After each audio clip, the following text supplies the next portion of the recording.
Hi, how's it going? I'm Marlene. Thanks for wandering by.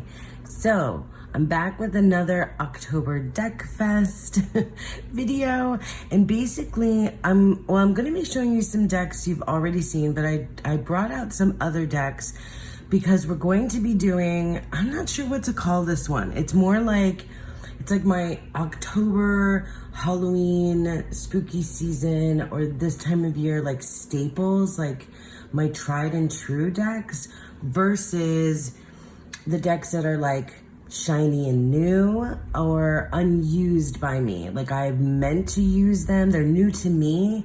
They're still like shiny and new. Like I haven't really, used them. So it's going to be like the old versus the new, tried and true versus shiny and new, something like that. And it's giving a little bit of tarot to the extreme tag. If you are familiar with one of the tags that I made, that tag is like really old now. It's like 3 years old or 4 years old maybe. So yeah, it's not that. I thought about doing that, but I haven't really come up with prompts for it. So this is giving a little bit of tarot to the extreme because it's this, it's old tried and true versus shiny and new. And then also I'm going to, as we go, I kind of just want to talk about some of the cute little things I've got and have been doing this month for October. Some things I've started, some things I haven't started. So let's just go ahead and start with the decks, and then we're just gonna hang out and have a good time. And I've got little things to show you and decks to talk about. And since we're over halfway through the month now and getting closer to approaching Halloween and Samhain, I thought it's kind of like a check-in to show what has tried and true versus shiny and new, and maybe some ideas on what's been working and what might not be. Anyway, it's just a hangout and a good time. So yeah, let's go ahead and get started. Okay, so starting off pretty strong with the Seasons of the Witch, Samhain, Oracle. This deck is definitely tried and true. The gilding is all rubbing off because I've used this deck so much. You guys have probably seen it. It's been around for a while. This is the first in the Seasons of the Witch series, and it has been my most used, and I really do love it. I have mixed feelings about the wording on the bottom. Sometimes it really hits, and sometimes I really like it, and sometimes I'm like, what in the Gothic poetry is this supposed to be? Sometimes it really works, and sometimes it just sounds like it might be trying a little bit too hard. And I feel like that's a harsh thing to say, but that's a little bit how I feel. But still, it kind of, in the end, doesn't end up mattering that much because I just absolutely love this deck. It works with literally every single one of the tarot decks that I put next to it.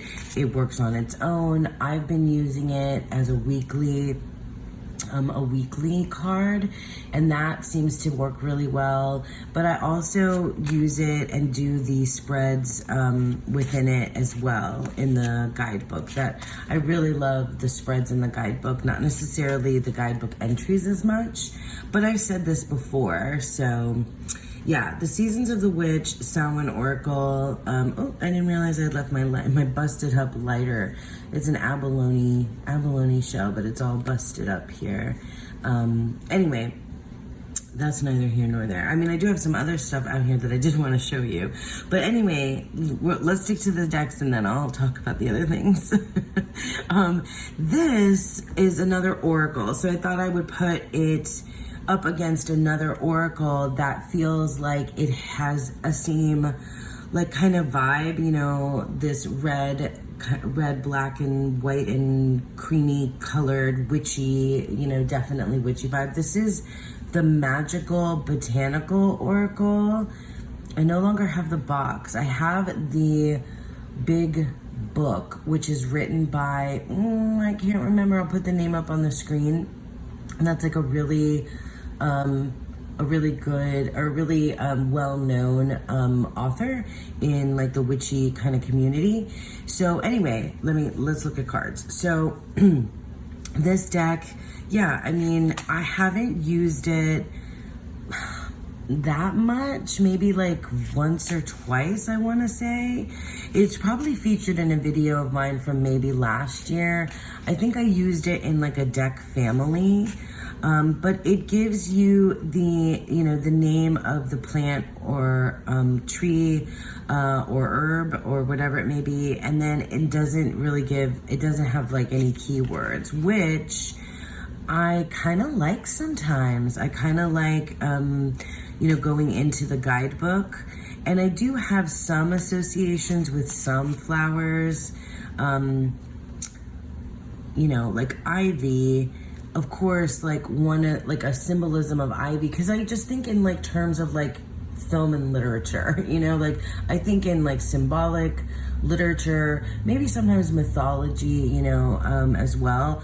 But like ivy, like my mind goes to something like spreading, covering over, so it feels like hidden and secret. So like I don't know like all the like a lot of the maybe more traditional like magical associations with ivy. Like my mind goes to like symbolism, literature, maybe even mythology. Like wormwood, this I would need to think about more.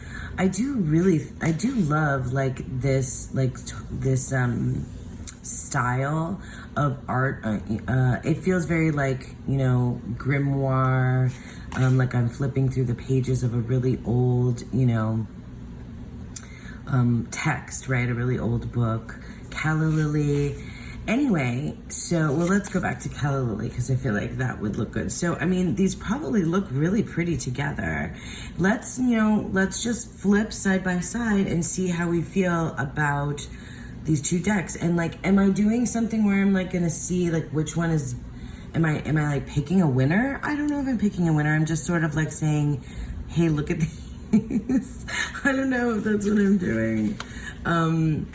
But like, I think if I had to pick like a quote unquote like winner here versus the tried and true, I mean, like obviously it's tried and true, so I know how well it works. And this one is still like a question mark in my practice, but I think I just know how versatile this Seasons of the Witch deck is for me.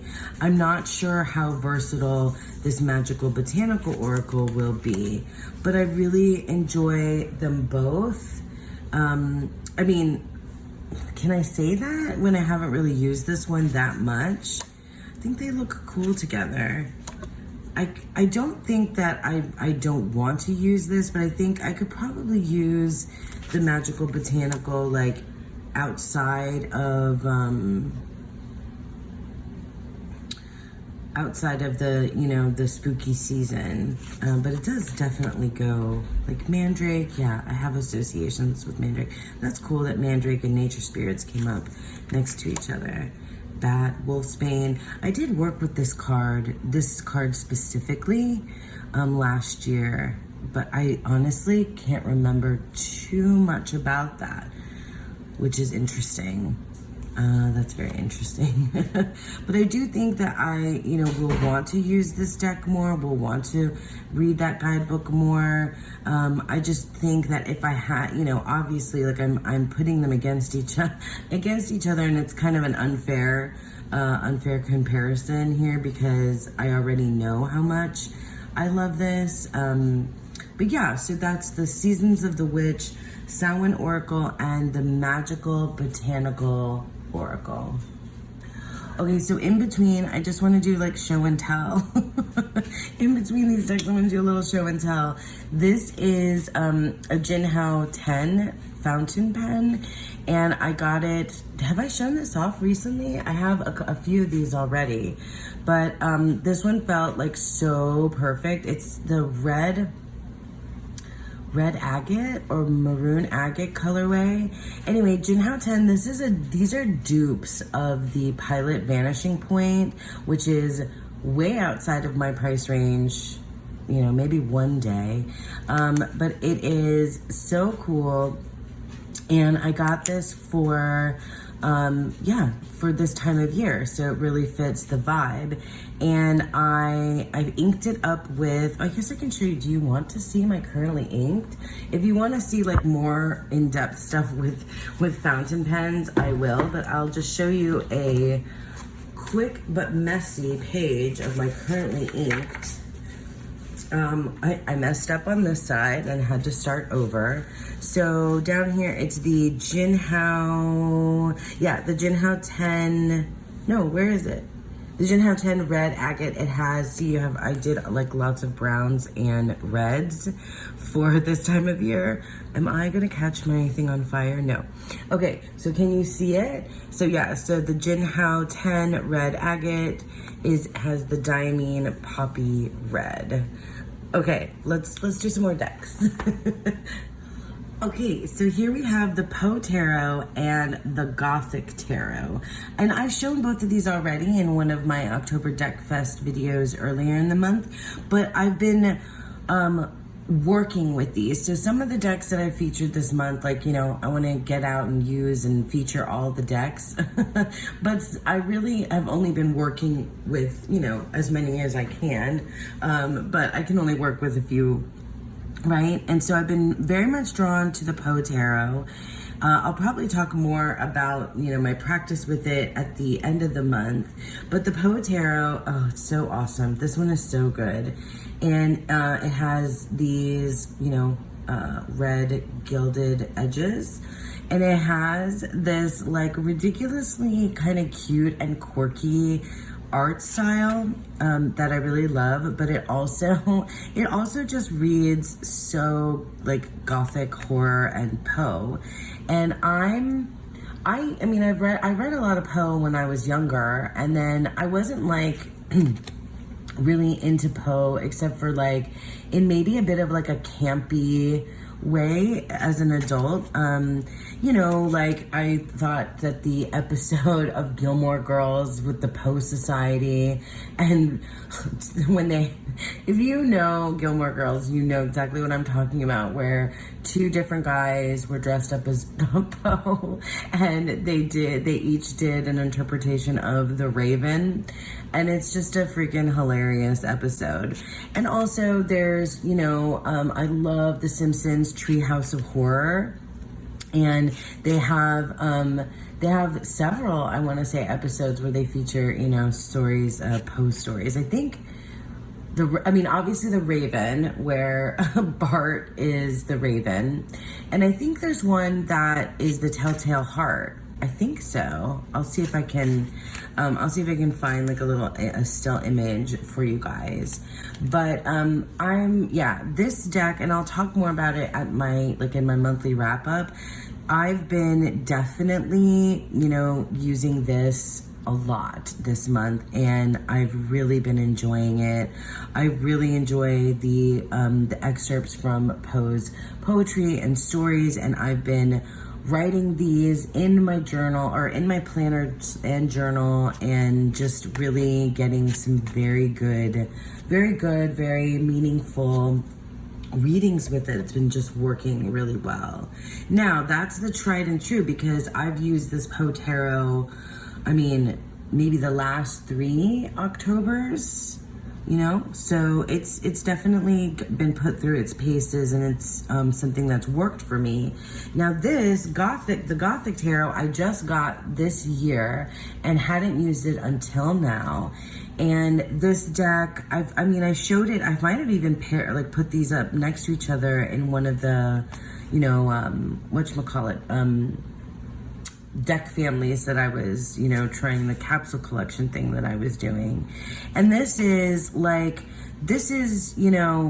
Poe, but like, this is what you imagine when you're reading, like, you know, all the famous like Gothic literature, you know, of this time period, or of this that is good to read during this time period. right? It's not necessarily the same time period. So, you know, I was rereading Edgar Allan Poe, I reread Wuthering Heights, I read a retelling of Jane Eyre. You know, it's all that kind of like literature that at this time of year, I was just feeling it, right? The retelling of Jane Eyre that I read was called Salt and Broom. So that was really good. And I feel like this just fits the vibe. Now, as a reader, I've been struggling a little bit with this deck. It hasn't been like just so like lay out the cards and just like boom, boom, boom.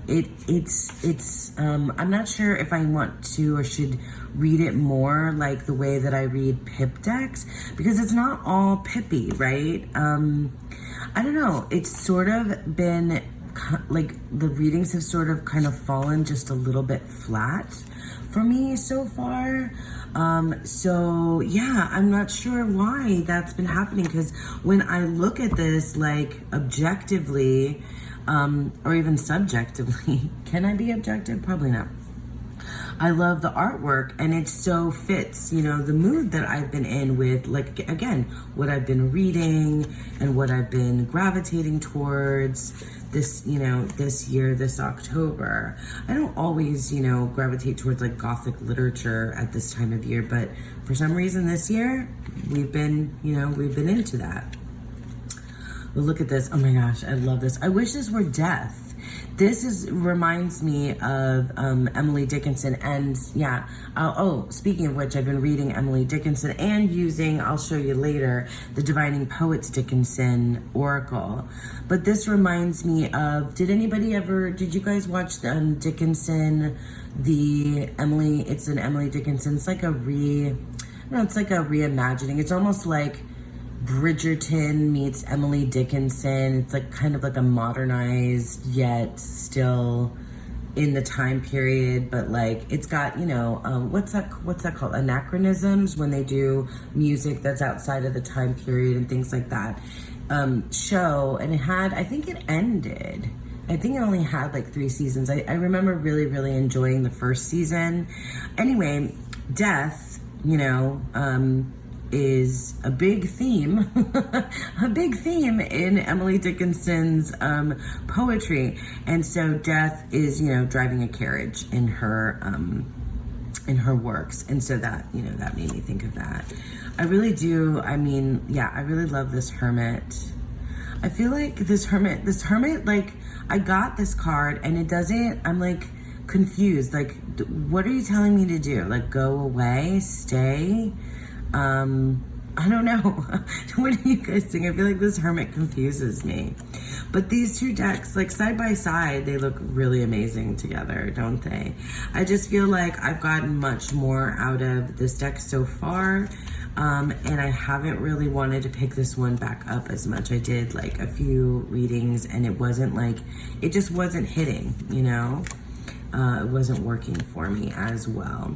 So yeah, so that's the Poe Tarot and the Gothic Tarot, my tried and true versus a shiny and new. So another couple things to show you that are Edgar Allan Poe related is that I have been like I said, I've been taking the excerpt from the card that I get, or one that stands out to me, and like writing the poetry in my planner, my Hobonichi cousin. And this is from the Hermit card of the Edgar Allan Poe Tarot. See, that's so funny because I was talking about the Hermit from the Gothic Tarot, which was like confusing, but like, isn't this just the cutest Hermit you've ever seen? Yeah, sorry, I'm getting like, my voice is changing octaves.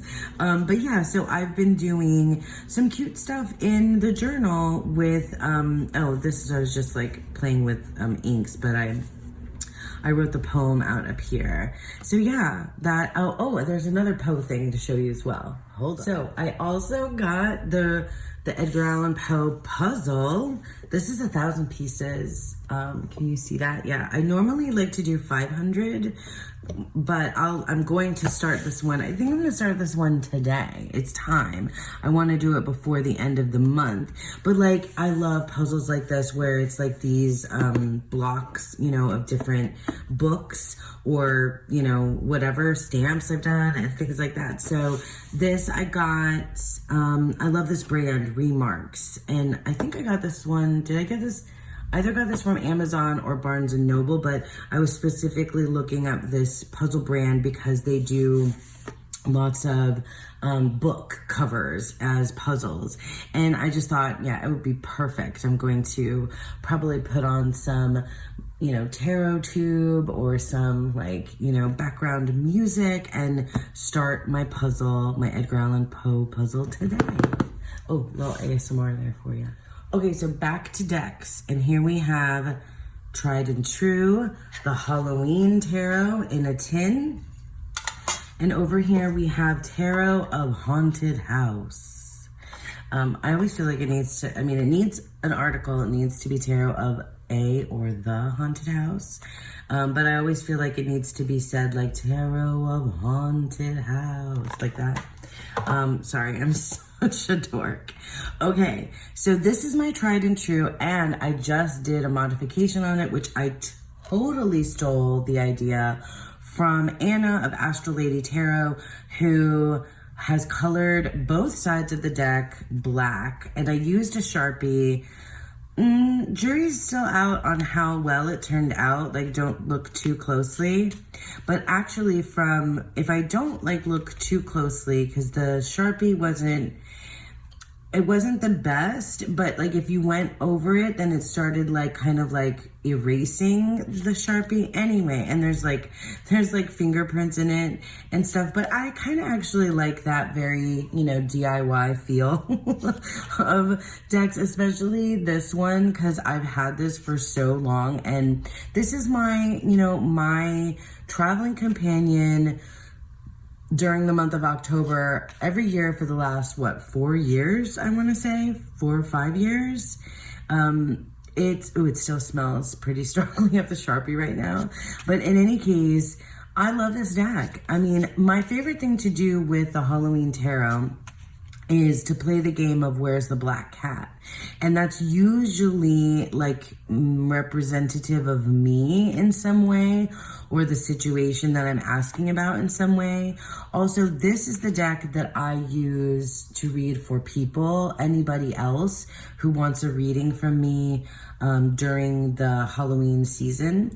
I edged it a long time ago with like a kind of glittery black, silver-ish Sharpie, but I really like the way that it turned out with the black edges. I mean, some of them you can see are darker than others. I might do another coat at some point, but it's not terrible. It's you know, it's not terrible.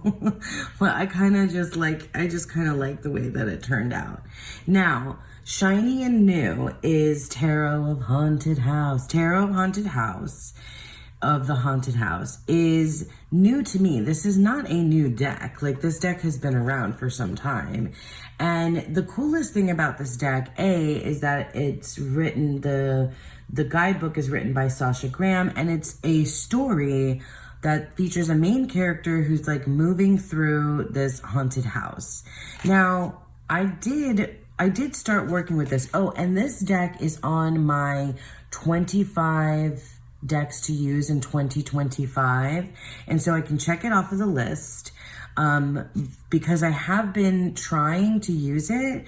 I'm not sure though if ultimately this deck is for me or going to stick around, because it felt like it should be more like, it should be easier to like pull out the narrative or like, you know, put myself into the story. And it's not. And I really wanted to use this deck to kind of help me with some overarching like themes in my life about like what's, you know, like next steps and like purpose and like maybe even kind of career moves type of things, or just like what's my, you know, like my life purpose kind of vibe, you know, bent questions about, you know, that kind of arena, because I felt like this being a narrative would, oh, that's, you know, The Shining imagery kind of there. But I thought this would help because it's like following this one character and it would just make sense. And it really, I literally read the entire Little White Book and I spread out the cards and it didn't flow. Like there wasn't like a natural kind of flow from card to card when you look at the suits that made me feel like I was moving through this story. Like it sort of felt like the story was retrofit to the artwork rather than it was like a evolving kind of work together with the story and the artwork. I don't know. I have no idea if that's the case on how it was created, but it doesn't read that way for me. So it wasn't like, I don't know. I mean, and it feels like it falls into this very Halloween, you know, vibe, right? That's why I put it up against my tried and true Halloween tarot, because this deck, this guy looks like Jeff Bridges. Do you see it? No, you can't unsee it. Sorry. Sorry, not sorry. Anyway, so if I had to pick, obviously, you know, I'm picking the Halloween tarot because this deck it just speaks to me, you know? I mean, we say that a lot.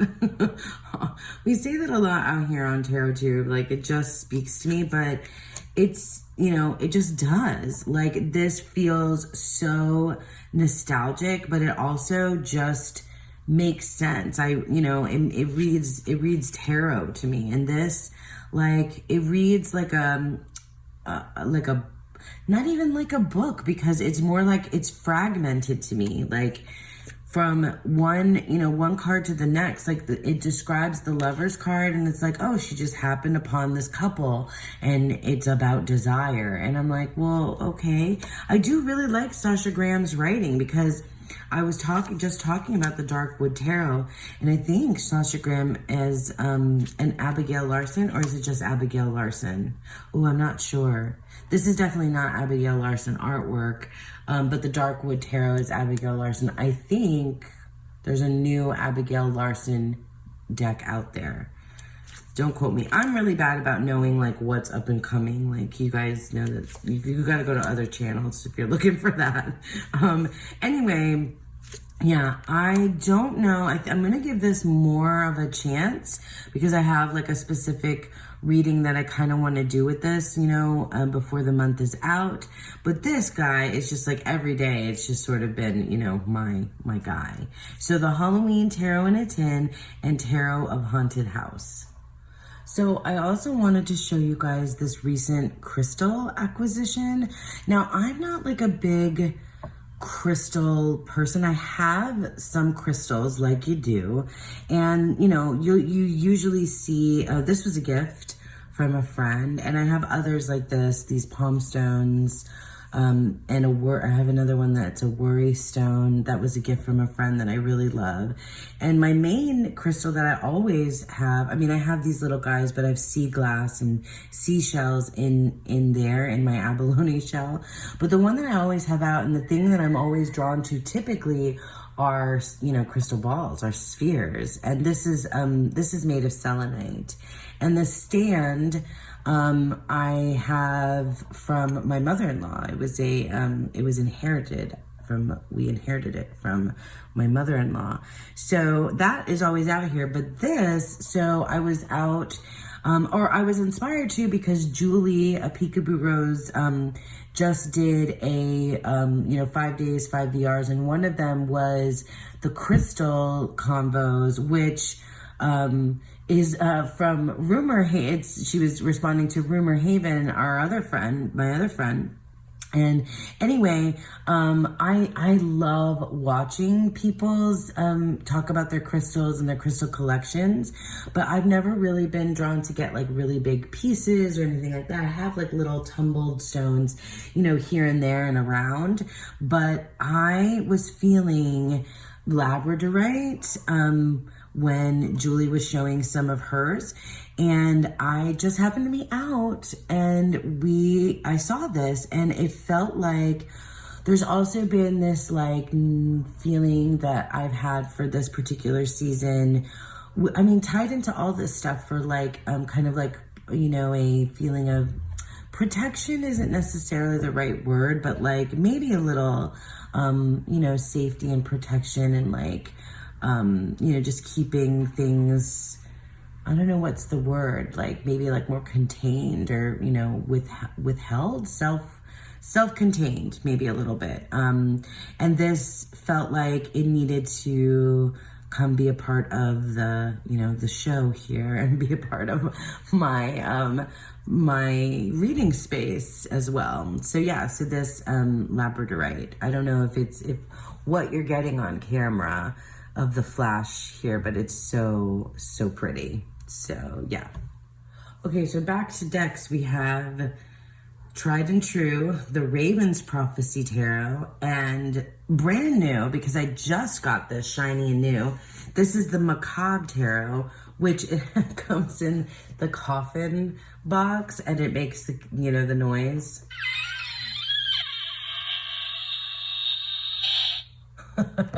And that's fantastic, and I just love that for this time of year.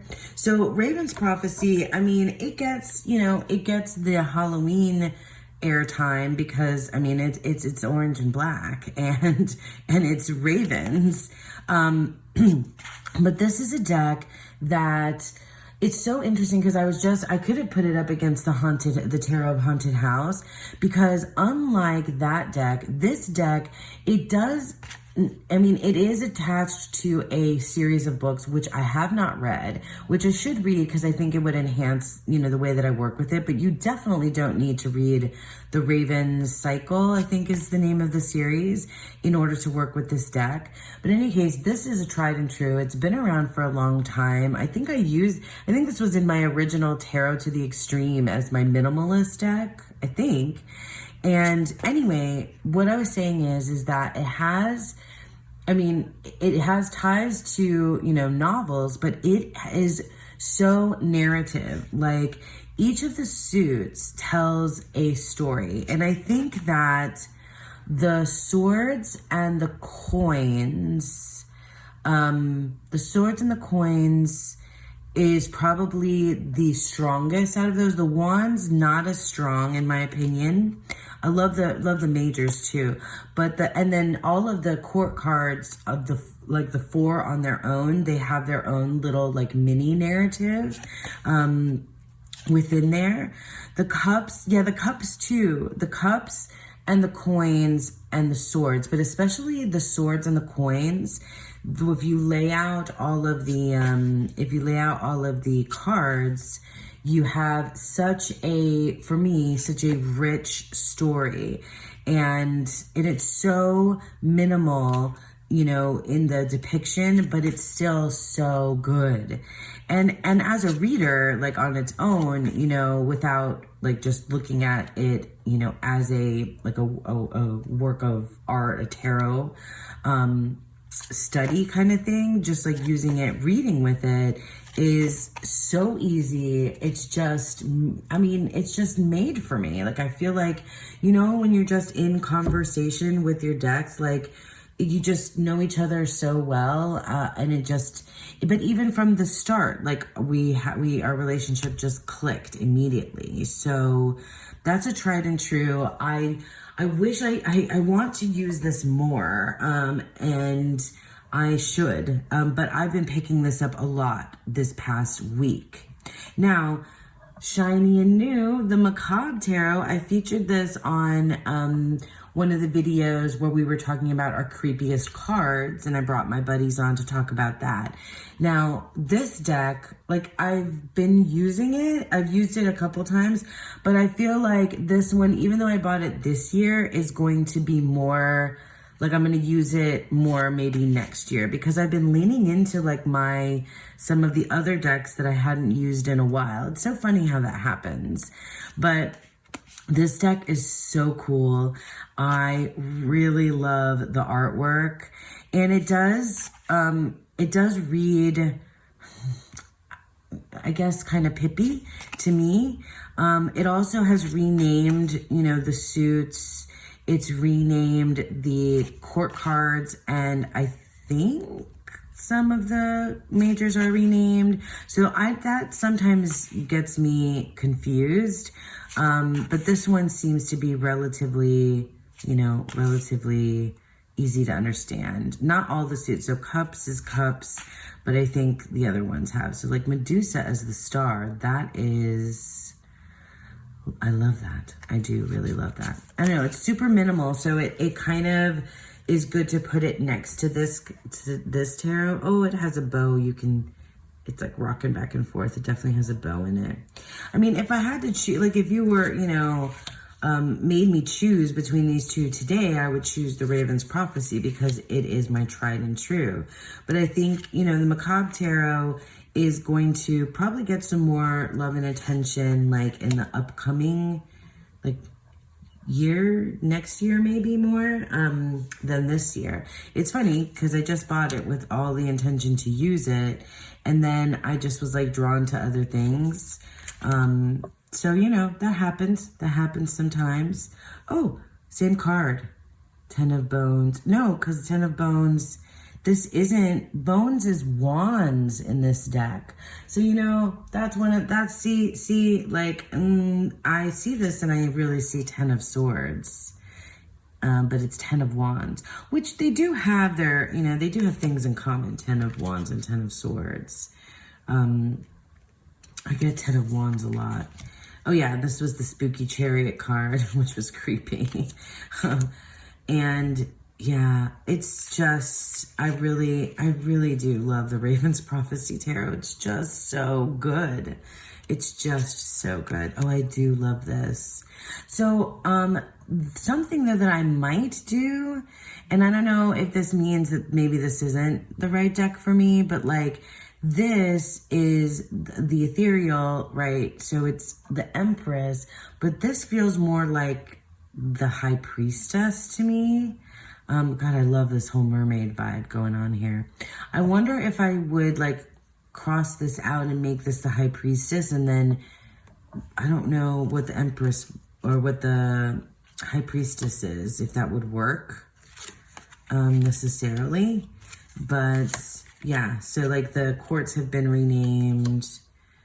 But yeah, if you put them up against each other, it's pretty clear which one, I mean, for me right now, which one is like hitting the spot. This seems like not it right now, but I think it could be eventually. So I got to give myself, you know, some grace, because I know that I've come back around to many decks.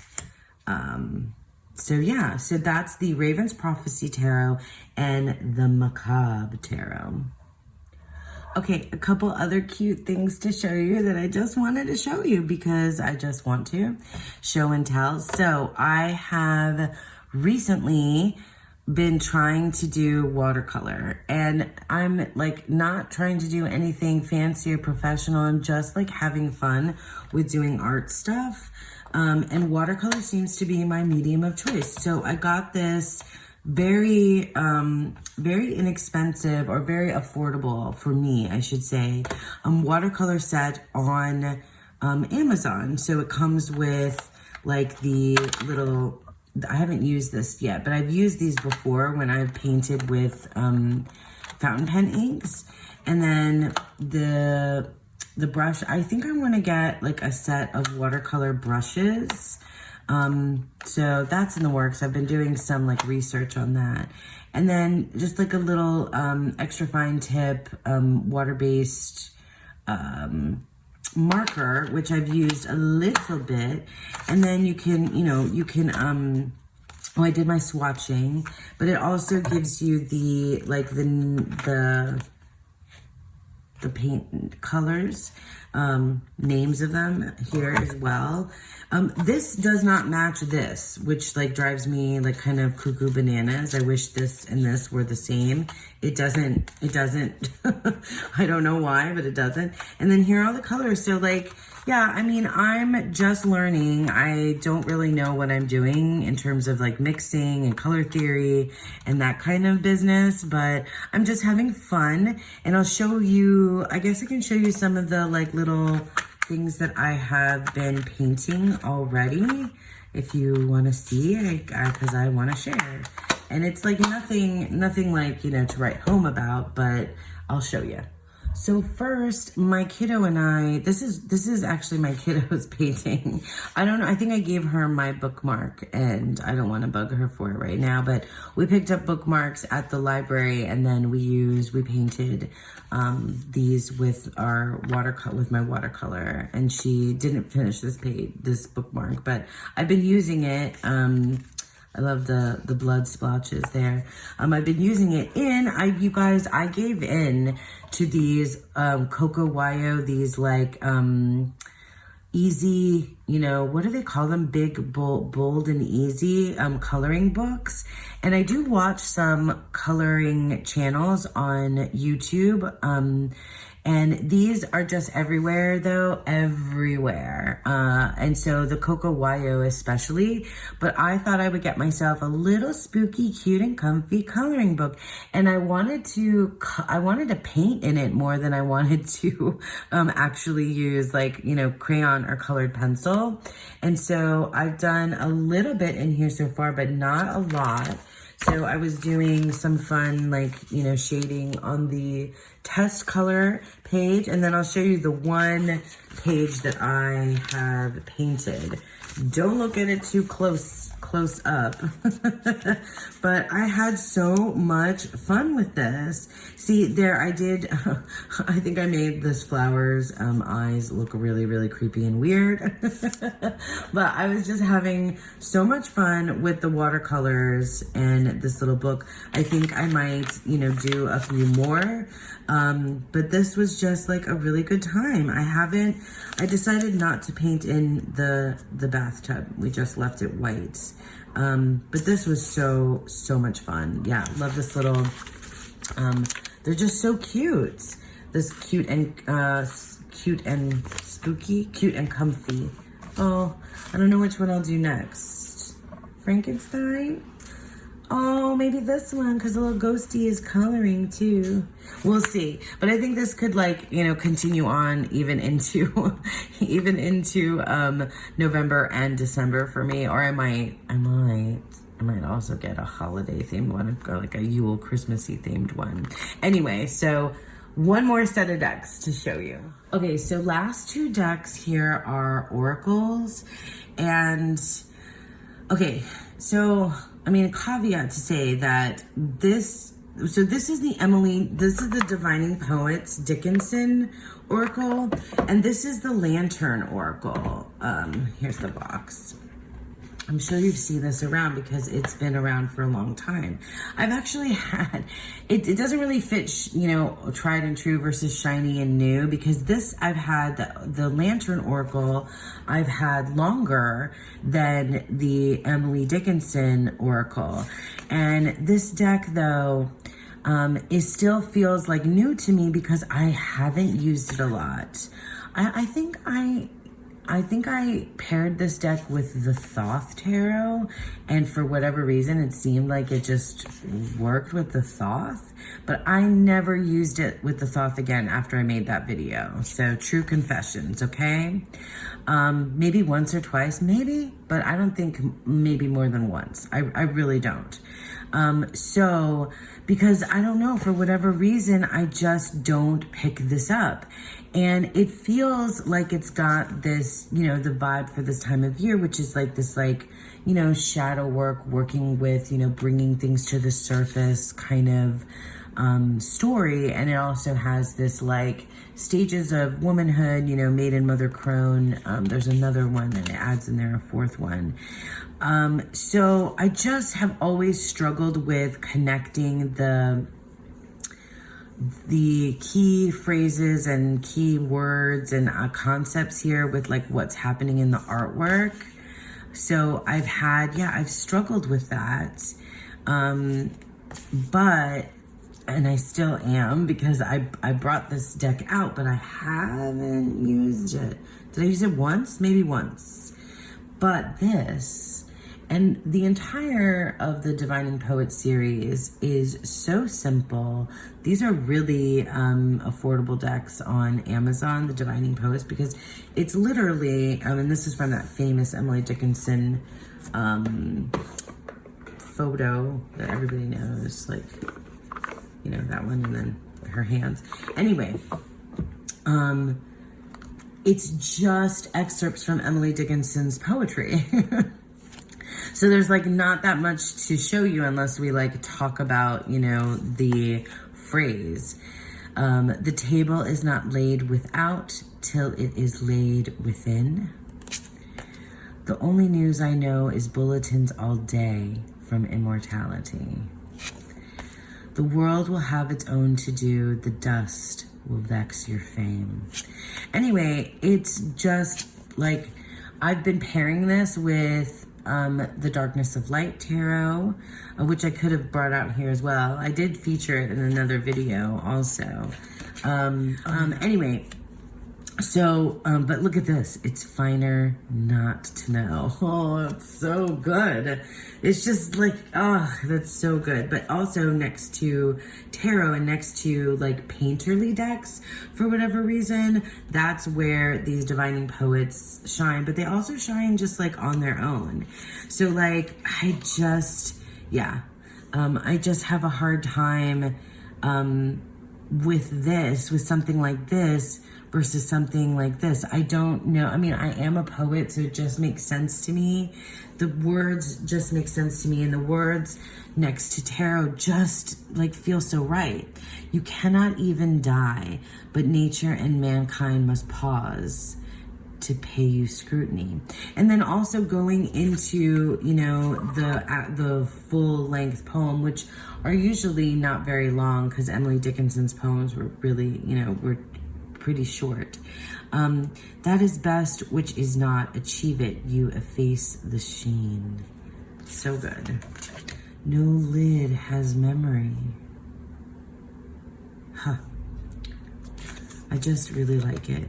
'Tis not that dying hurts us so, 'tis living hurts us more. And that's a little bit more clear than some of the other ones that we were looking at. But then we have, let's put these up next to each other. And it actually kind of probably works together. Transitions. You have all of the inner resources you need to cross whatever bridges arise on your path. This seems like a completely opposite sentiment. Like this is, you know, more empowering, and maybe I don't want empowering. Maybe I want like, yeah, life is hard, baby. Yeah, that's funny. That's very funny. If to be elder mean most pain, I'm old enough today.